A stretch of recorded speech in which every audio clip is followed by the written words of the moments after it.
You would have noted that in the last couple of years in South Africa and the Eastern Cape in particular, we have had problems where students have been protesting in various institutions of higher learning because they were unable to register, and some of them were unable to graduate owing to historic debt.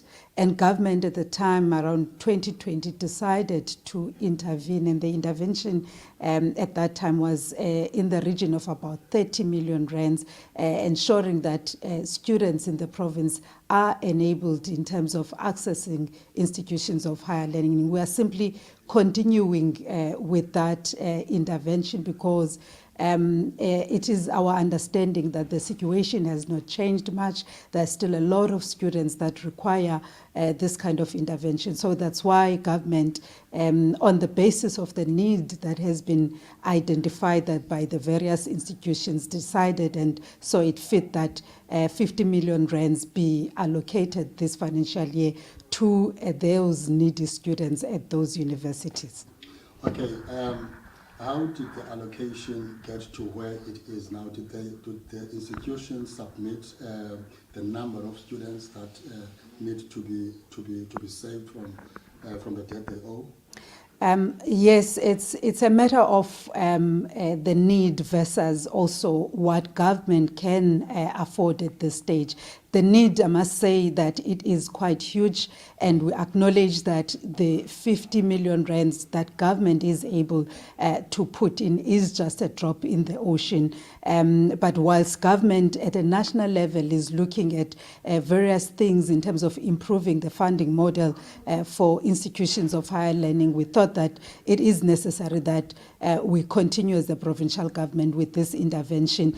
It will cover some students, but not all of them. We're quite very much aware of that because when we get reports, we look at institutions like the Walter Sisulu University that reportedly has over R1 billion in historic debt. And when you look at it, it's the 15 million rands really is a small amount, but government is able to intervene in this fashion. And we are going to continue as we can to intervene in various ways. You understand that also in addition to the 50 million rands, there are bursaries that the provincial government is giving out to students. If you would have noted when we celebrated the matric class of 2022 that a number of those young people received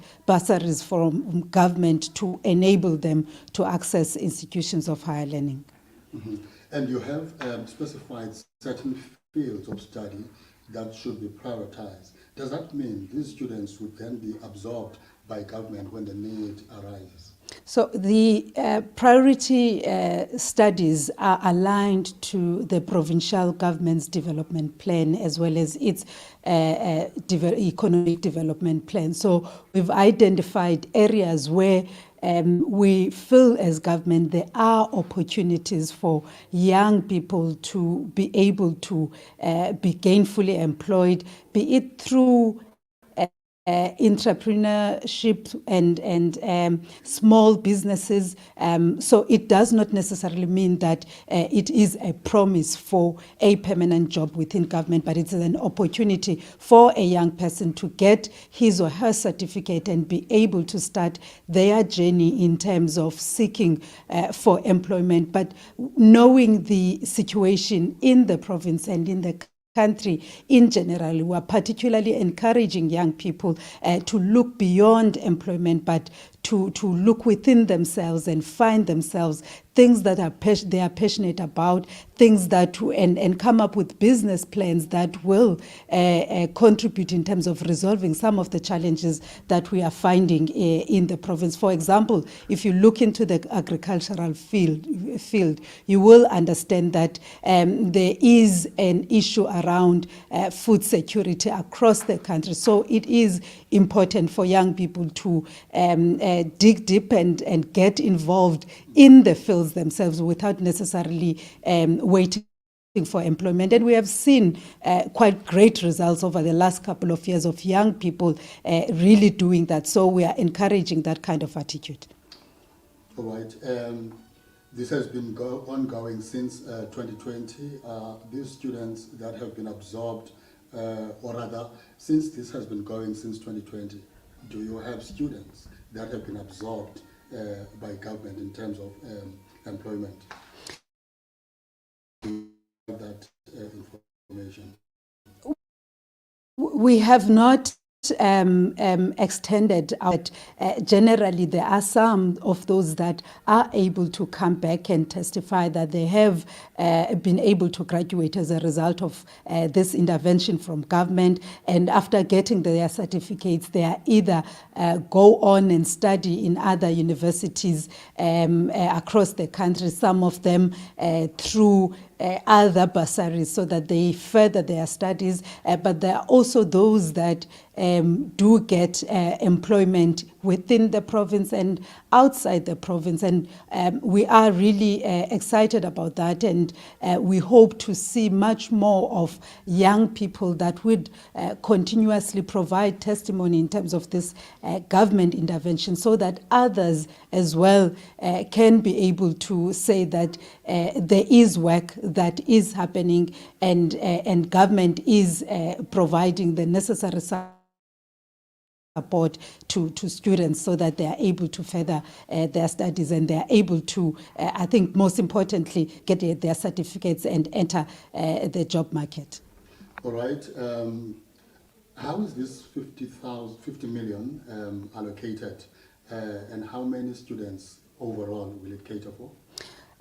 Since inception, we have been able to support over 4,000 students, and in the current year, for the 2023 academic year, we are our numbers are telling us that we will be able to support right about 2,500 young people, and roughly what we're looking at as the provincial government, on the basis of what the universities have submitted, we are looking at the universities that are historically disadvantaged. If you look at WSU, as I've said before, it's struggling. Most of the students that are going there do not have the necessary funding to take them through their studies. So they become the most needy university, followed by the University of Fort Hare, Nelson Mandela University, as well as Rhodes University.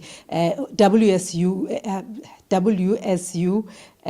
has received about 20 million rands, and on the basis of their need as well as the enrollment numbers at that university, Fort Hare will be receiving about 15 million rands.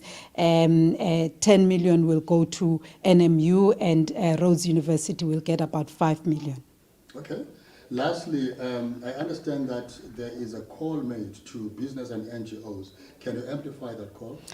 As I've said earlier, the need is quite huge. We have a number of students that are keen to study.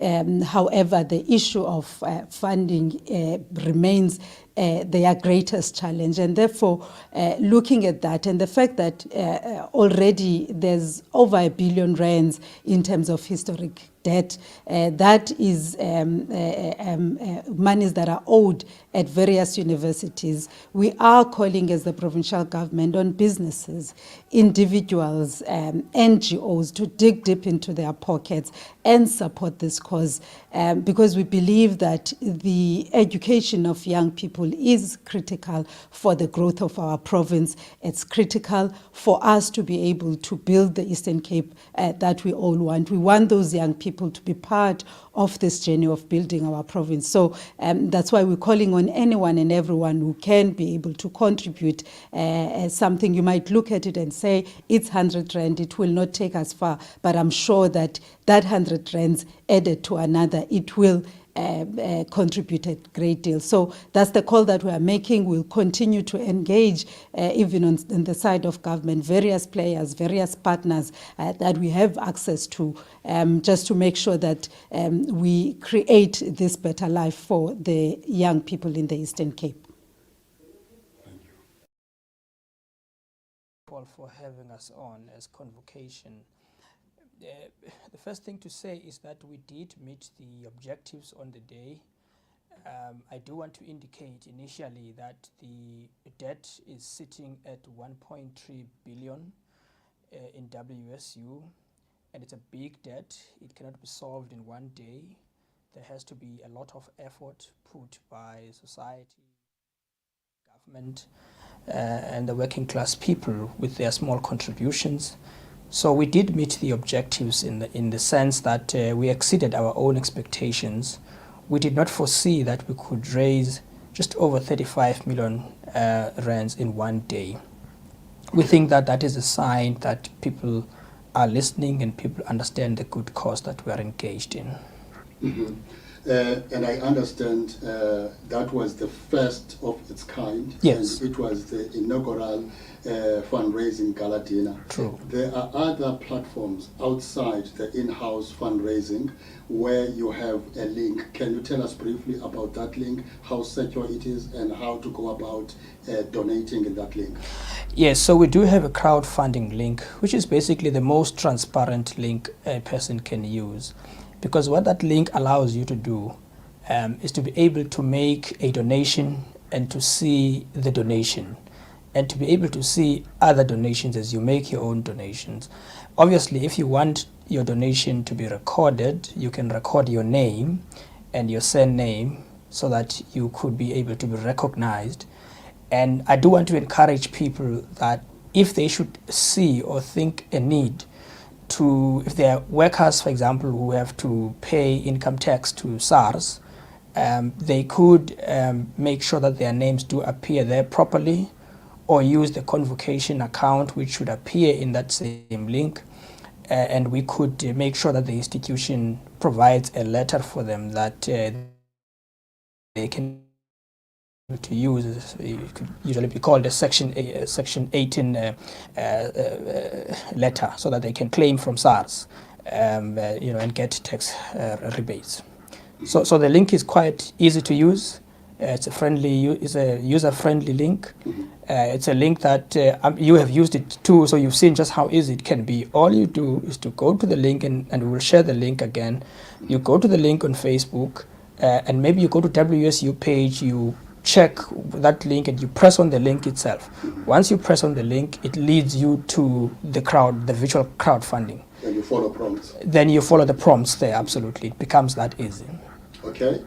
All right, Prof, I know that WSU may be located in the Eastern Cape Province, yes, but we have graduates or the alumni that are outside the province of the Eastern Cape.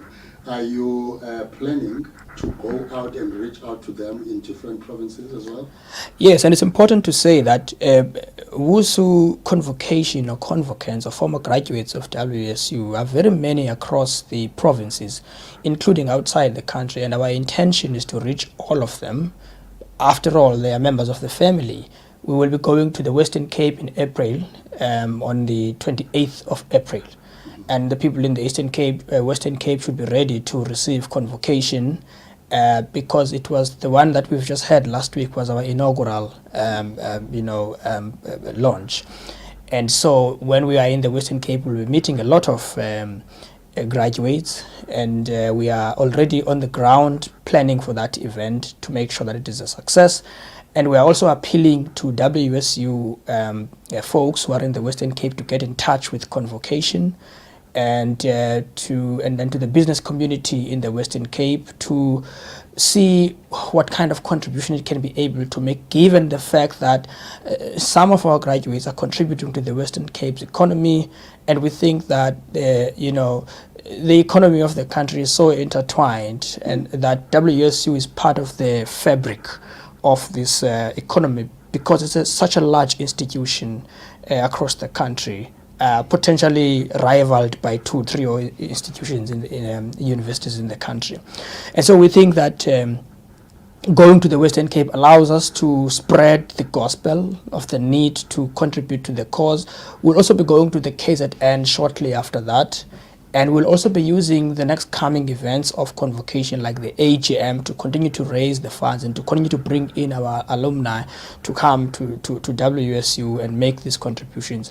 We're also looking at the possibility of locating many of our graduates who are outside South Africa, who themselves might contribute to this cause, and we have a couple of them that we're already interacting with outside South Africa. You see, in the UK, in Singapore, in Thailand, in China. But China is such a big country; it's almost like a couple of countries in one.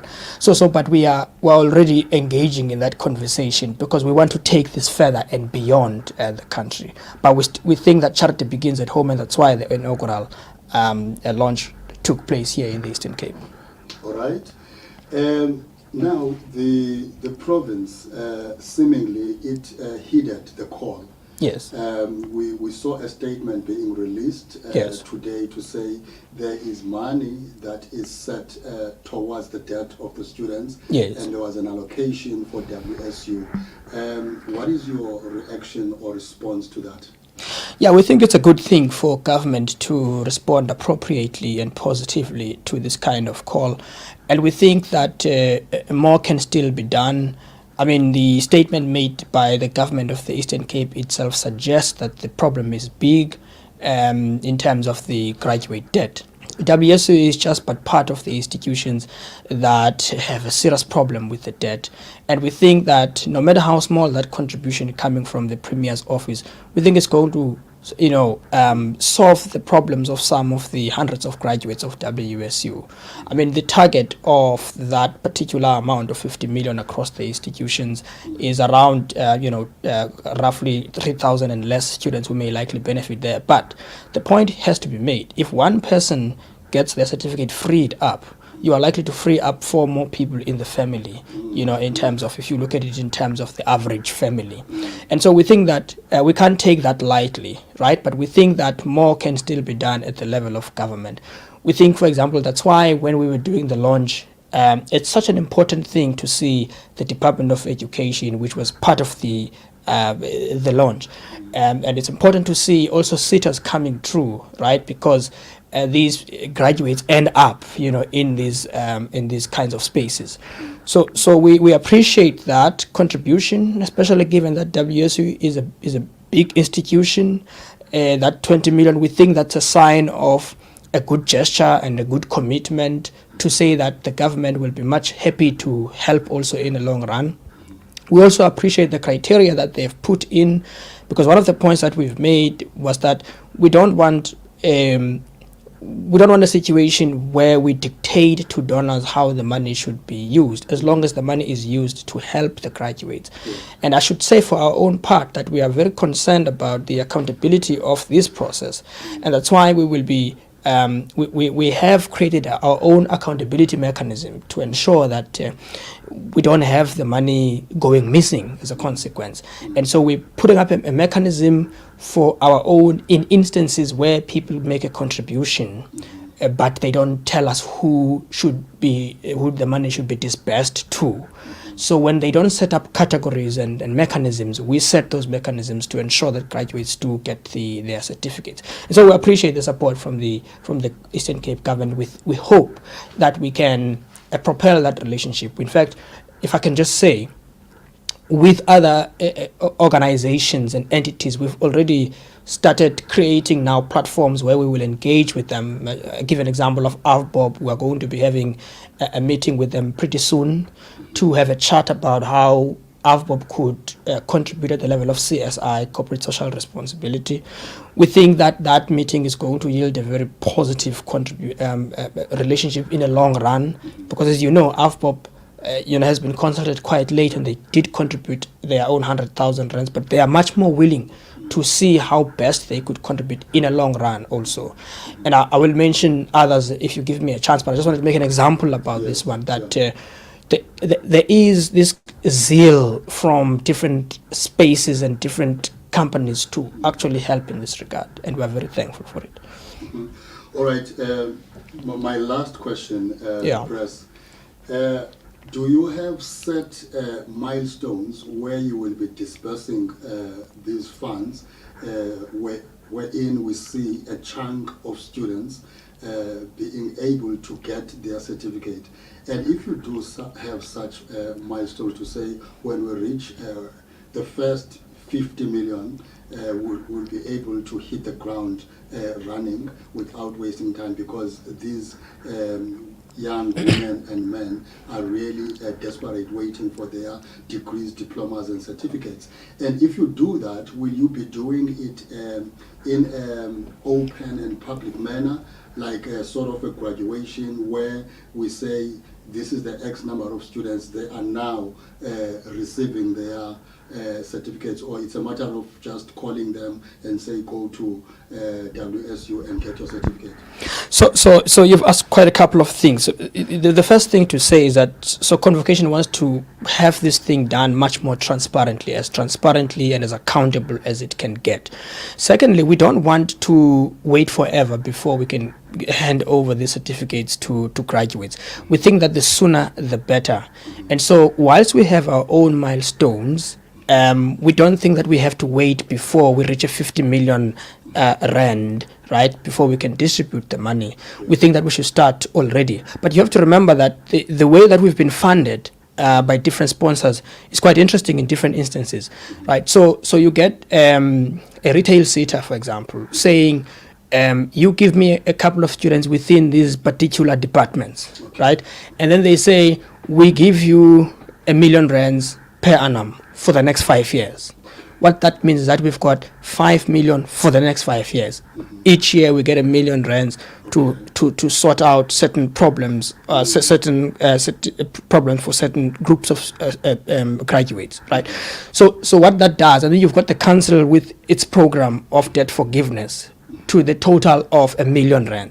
Again, what that allows is that you say that in value, in cash value, you have 10 million rands over a period of 5 years, right? So that means that if you were setting a milestone, you can't wait for 5 years to complete before you start distributing. It means because the people that provide these funds have different criteria, and they want certain things to happen pretty quickly. So the retail sitter, for example, has already requested from us, and from the university in particular, to set up a list to the total of R1 million, right? And it has gone beyond that. It has said, we also want you to come through and say, look for bursaries, right? Because the problem of the debt is also the problem of not having a bursary right at the beginning, which basically is a problem of absence of free education, as it were, which is the problem that society needs to resolve. So the point I'm trying to get at is that we will not wait until we get 50 million. Although 50 million rands for 50 million rand is our milestone, we because we've got a period of 2.5 years now remaining. But Convocation is a system, it is a structure that continues to exist beyond us, and that's why we will be leaving systems and processes and rules and criteria in place, so that when we have left Convocation, the systems themselves continue to bind those who come after us. Thirdly, are we going to be doing this in a more transparent way? Are we going to be asking people to come and pick their certificates in a more, call it a graduation form? So we're guided by a couple of things there. And I will just mention that we have a total of roughly 1,617 graduates whom we are likely to help as quickly as possible, precisely because their debts are not as big as other debts, right? So what that allows is it allows us to help as many people as possible, right? We are applying, unfortunately, a utilitarian principle in terms of which the many, the merrier and the better, right? So we were trying to help as many as possible. So because those owe a debt less than 1,000 rand, right, and less. And so we can help them very quickly. And then you've got other categories, those who owe 5,000 and less, and then 10,000 and less. So, but I want to emphasize this. There are instances where you see the scarce skills in the country. What that means is that the sooner those who hold those certificates get those certificates, the better for them to quickly find job in the job market, right? So, but here's another important criteria: is that when you've been helped through this process, you need to also make your own pledge. Now, this pledge is not forceful, but this pledge is calling for you to exercise, to be conscientious, right? To do the right thing, to contribute. You sign your pledge. So we will obviously have a program. It may happen in two ways. It may happen after the graduates have received their certificates, but they may still be called, right, to come in and appreciate what had been done for them and make their own pledge in the process. And the ambassadors of the program. And be the ambassadors of the program, absolutely. I mean, think about it. The 1.6 students I'm talking about, graduates I'm talking about, these are just the tip of the iceberg in terms of how many students this initiative is going to help. Now, if all 1.6 of them paid 50 rands per month, right, for the rest of their lives, right? If they get a job, they pay the 50 rand, and then the fund keeps growing, and the fund becomes a big thing over a long run. And it becomes, what we call a kaya ilima, So we need ilima, you see, which is a kind of a socialistic, collectivist mentality about how to solve social problems, because we can't solve social problems by thinking that we've got one guy who's going to give us 1 billion. It's not going to happen. So we need elite in that regard. So we will have a program of that sort, right? And we will do it later this year. We may not do it early because in June we have an AGM where we also need to report. Now, this gets me to the last point. How are we going to be reporting? Right. So the virtual platform is self-explanatory. We can't manipulate the funds that people put in the virtual platform. If there's 2 rand in the virtual platform, then there's 2 rand. End of story. It reflects as such, and it tells us where the money comes from if the person wants us to know. It also tells us where the money. It also tells us that it's not coming from someone who wants to be known, if that's the case, right? And that's what we've seen also with the account.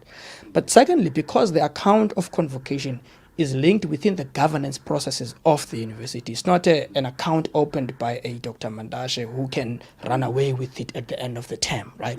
It's opened under the jurisdiction of the institution, under the name of the institution, and the university as a public asset is accountable to the public, and consequently we are as much accountable as the university in this regard. So we'll also be accounting at the AGM, but finally, all the donors will get the ways will get a report in terms of the way in which the money had been spent, so that each donor is able to see that the money has indeed made a social impact.